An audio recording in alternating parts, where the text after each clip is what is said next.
All right. I see that the photo here has considerably fewer gray hairs than I currently have. So,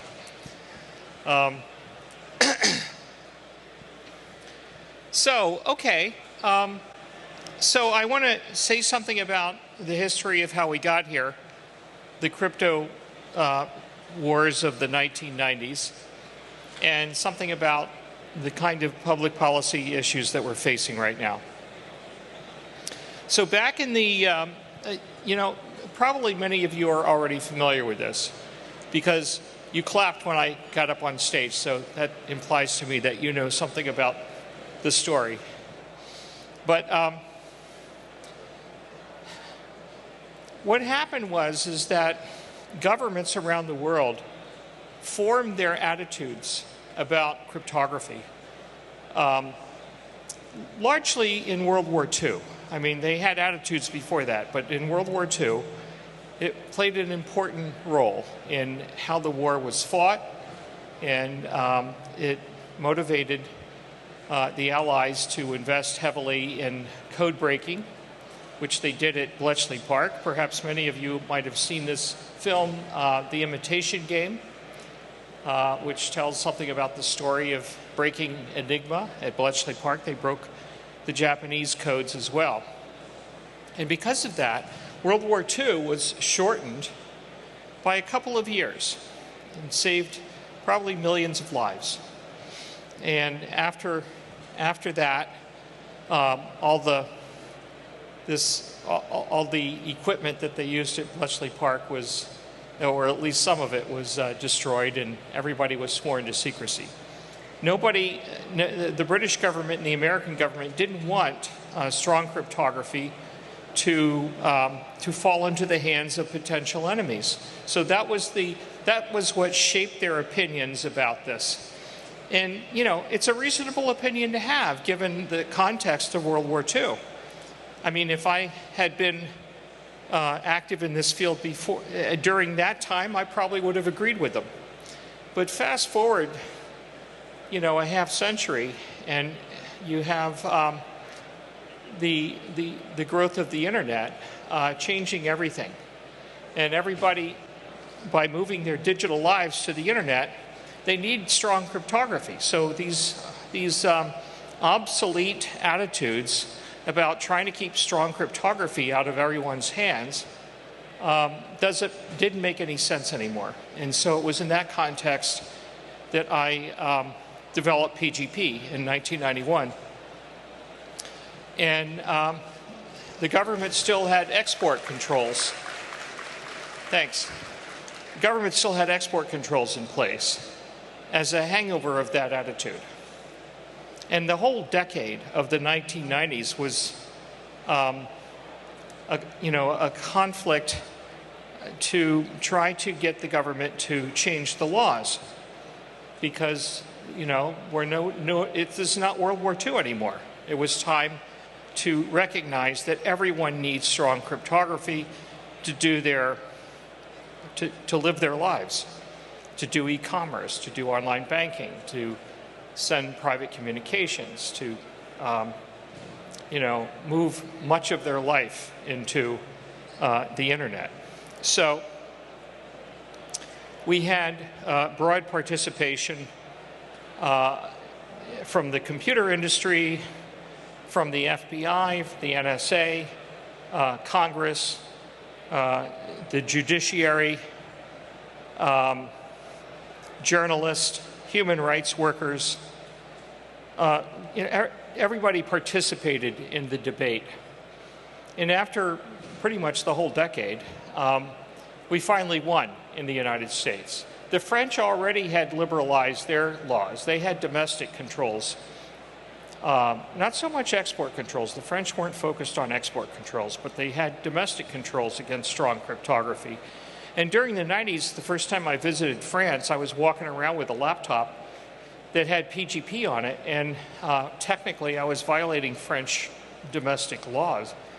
And I asked some people in France if I would get in trouble, and they said, well, just because it's theoretically illegal doesn't mean they're going to arrest you. So And then in the late 90s, they dropped their domestic controls.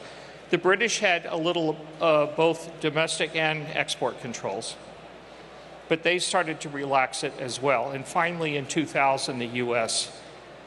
Dropped their export controls. And the reason why they did is because the executive branch was flanked by the other two branches of government that were going to make this happen with or without the cooperation of the White House. So there was litigation to change the laws. In fact, earlier today, I saw somebody mention, Dan Bernstein's litigation. That was one of them. There was another one. And then, of course, there was my case, which lasted for 3 years in the 90s. That was a criminal case rather than a civil litigation case. And so that was the courts that were pressuring the White House to change. Congress was also pressuring the White House. They were about to pass laws to make it legal to export strong cryptography. So the White House realized that if they didn't act, the other two branches of government would act for them. So in 2000, they ended the export controls for strong cryptography. Now, at that time, and the years that followed, I thought that we had won. I thought we wouldn't have to worry about it anymore. But here we are, 20 years later, and we're seeing, in the past few years, that we're seeing the reemergence of pressure from the government to try to stop end-to-end encryption. They haven't really pressed as much on other kinds of encryption, like, client-server encryption, like when you do your online banking, you're talking through a TLS tunnel to the bank. They don't care about that, because if they want to know what's going on inside that encrypted tunnel, they can just go to your bank and ask them. Or, if you're doing e-commerce, if you order something from Amazon, that's through an encrypted tunnel also, but if it came down to it, the government could go to Amazon with a court order and ask, what did you buy, So client-server connections are not of great concern to the government if they're strongly encrypted. What the government does get kind of upset about is the end-to-end encryption. And we've had it for more than 20 years since the government relaxed their export controls. And yet, recently, we're seeing them object to that. I think maybe one reason why is because, many years ago, WhatsApp had about 1 billion users, and they didn't have any encryption of any kind. So there was 1 billion people talking to each other over completely unencrypted channels. And they made a deal with Signal to put the encryption protocol stack from Signal into WhatsApp. And so they did it with a software update. These are apps that run on smartphones, so the App Store or the Google Play Store just pushes out an update, and overnight, 1 billion people, more than 1 billion people actually, were talking end-to-end encrypted. And this was kind of an unexpected thing, because the government was benefiting from the fact that encryption is kind of hard, and it's hard to keep things straight. And PGP had a significant cognitive burden for using it because it has this trust model. Well, you don't really need that kind of a trust model for something like an end-to-end secure text messaging app. And so suddenly, more than 1 billion people who didn't have any skills at all in cryptography were able to talk securely end-to-end. And we've seen other products do that too. And so the government started to react to this, because suddenly a whole class of criminals were, they're stupid that they're criminals. It's like that TV show Cops, where you have really stupid criminals that are so stupid they do stupid crimes and get arrested And so, you know, even the most incompetent criminals could use tools for end-to-end encryption. And that was, you know, that was kind of a breakthrough. And so governments started raising objections to end-to-end encryption. Mostly it was the Five Eyes, you know, it was the US, Canada, Australia, New Zealand, the UK, and a couple of other countries that were pushing back on this. And so, you know, I mean, what happens is that, like, the FBI says, well, we're going dark. We can't see what the bad guys are doing. Well, yes, they can. Because you have to look at the big picture of what surveillance technology as a whole has, how far it's advanced. You know, I'm sure that if you offered the FBI the opportunity to trade places with how it was, you know, in 1999 compared to today, they would not take you up on that offer, because in fact today they have it a lot better. Why? Because there's millions of surveillance cameras. There's facial recognition algorithms behind those cameras. There's optical character recognitions of license plates on cars. They, you know, they also have access to, you know, credit card transactions and airline tickets and all kinds of elements of our lives that they can put together in a sort of a fusion of different sources, which gives them a kind of total information awareness. China does this more than anyone, but the US does it to a lesser extent, but enough to figure out what's happening. There's probably surveillance cameras around the entrances to this hall, I would assume. I didn't look for them, but they're probably there. So in theory, many of us might have been recognized by facial recognition software. And so what this does is it gives governments, in particular the United States, but it's far worse in China, it gives governments this sort of, this panoramic view where they can see almost everything. And it's kind of like, imagine a 4K display and they can see everything, but there's like just a few pixels that are still dark. That's where people are using end-to-end encryption. And there's complaining, oh, we're going dark. Well, no, they're not going dark. They have this wonderful panoramic display with just a few black pixels, and they you know, they can't stand those few black pixels. They want to fill those in too. And so that's why they're pressing us to prevent us from having end-to-end encryption without backdoors. So, you know, we have to push back. And, you know, there's another reason for this besides personal privacy. I mean, I am interested in personal privacy, but the arguments for pushing back against backdoors extend beyond personal privacy. It's also a matter of national security. I had been living in Europe for 7.5 years. In a couple years in Geneva and 5.5 years in the Netherlands. And one thing I discovered in Europe is that a lot of the European countries have purchased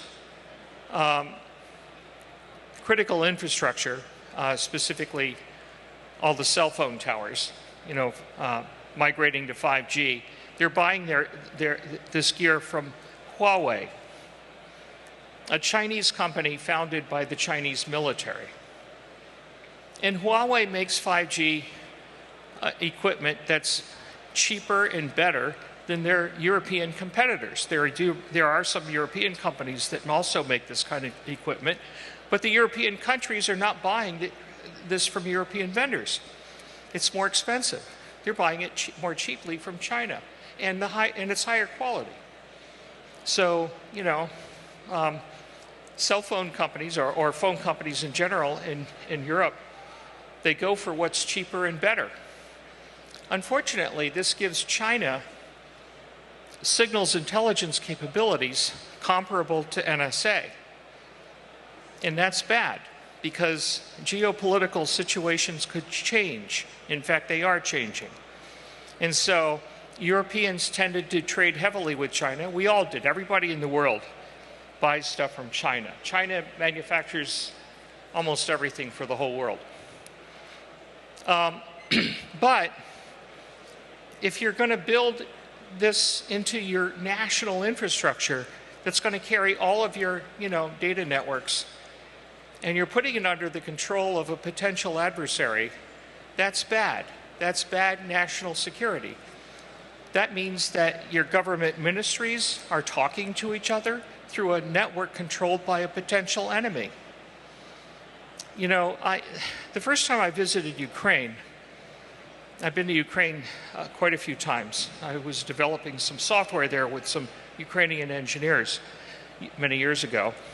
I've been to Russia a few times too. And I'll get to that. I want to say a few things about the hot war in Europe right now. But the first time I visited Ukraine, I talked to a Ukrainian military officer, and I asked him, what would happen if Russia attacked you? Now, this was years before they took Crimea. So, there wasn't a war yet. They hadn't even taken, eastern Ukraine at that time. And he said, well, if Russia attacked us, we would lose. And I said, well, yeah, it's a bigger country with better weapons, right? He said, yeah, but that's not all. It's also because all of our battlefield radios were made in Russia. So imagine fighting a hot war with an adversary who designed and manufactured your battlefield radios. How would you, what a horrible situation. Well, that's the situation that many European countries have to deal with if they've installed, all their phone networks equipment with equipment made in China, and specifically made by a company founded by the Chinese military. So if you find yourself forced to use a network that's under the control, not just designed by, but sometimes even operated by, a potential adversary, you're going to need end-to-end encryption. It's the only chance you might have to be at least partially safe, is you have to have end-to-end encryption that's not under the control of the companies that built that network that are based in China. So as a matter of national security, it's not just personal privacy, it's national security. Now, since the invasion of Ukraine, and because China is allied with Russia, there's a growing recognition in Europe that they've gotten themselves in a bit of trouble by building out and depending on a sort of incumbent infrastructure that's under the control of a potential adversary. So they're trying to undo that, but it's hard. It takes years, and they have to replace it with other equipment. It's a giant undertaking, and many of them haven't progressed far enough on that. But anyway, so we need end-to-end encryption as a matter of national security. Now, even though the United States has not made that terrible mistake, they're doing 5G with domestic vendors. There's still the fact that we live in a world where, we're surrounded by IoT devices that send telemetry back to China, because most cheap electronics are made in China. And so, you better be using end-to-end encryption as much as you can. And so for the United States and the other Five Eyes countries to be pushing back on us right now to get us to put backdoors in. I think that's a terrible mistake. And again, not just for personal privacy. You may recall that some years ago, I think it was, when was it? It was about 7 years ago. There was a confrontation between the FBI and Apple because the FBI wanted Apple to rewrite their operating system to allow access to the secure enclave that holds the key material. And Apple challenged them in court, and they prevailed in court. And the FBI decided to find a solution somewhere else. But if Apple had lost that case, then everybody with iPhones would be in danger because criminals and foreign governments would try to get in there through that back door. And that would be bad for everyone. So it is, again, a matter of national security. And by the way, the culture of Silicon Valley did help a little bit here because Apple engineers who would have been responsible for implementing the software changes to the operating system to comply with the court order, if Apple had lost, which they didn't, they prevailed, but if they had lost, those engineers were going to be asked by their employer, Apple, to make these changes. And they said to Apple, no, we won't do it. In fact, we're going to quit. If you ask us to do that, we won't comply. We will quit our jobs. You'll have to hire replacements. And I think that's wonderful about, the sort of sensibilities of American engineers. At least some of them. I mean, probably not the same attitude at Facebook, for example, but certainly at Apple, that's the attitude they have. Now, on the other hand, Chinese engineers who worked at Huawei are not likely to take that approach with their employer. In fact, that would be the end of their career. In fact, it might be worse than the end of their career in China. So, we have that going for us.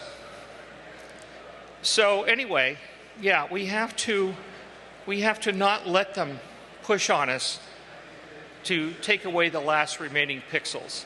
We have to hang on to those few pixels we have left. So I'd like to open it up for questions. I don't know. Yeah. What? Yell loud.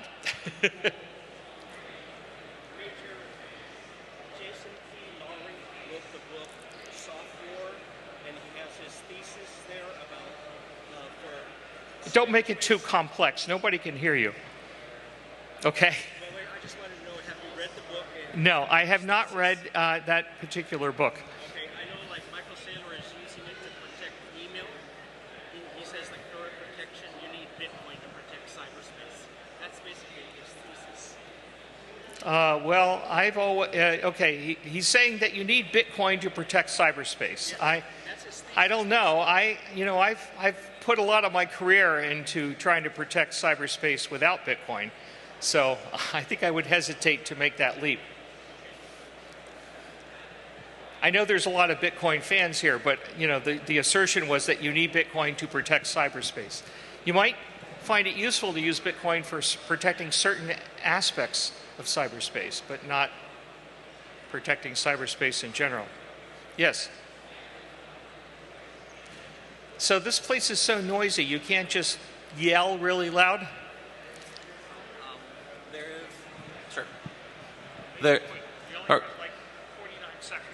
There's kind of an intuition that writing software in the United States is protected by the First Amendment. That's First Amendment protected activity. But to the best of my knowledge, there's no law backstopping that intuition. So yeah. Well, yeah, the question is software protected by the First Amendment? Well, I think we should try to make a good case that it should be. That's certainly what I was planning to do at trial if I was indicted. Fortunately, we managed to discourage them from indicting me after 3 years, but if I'd been indicted, for sure, at trial, part of my defense was going to be exactly that point.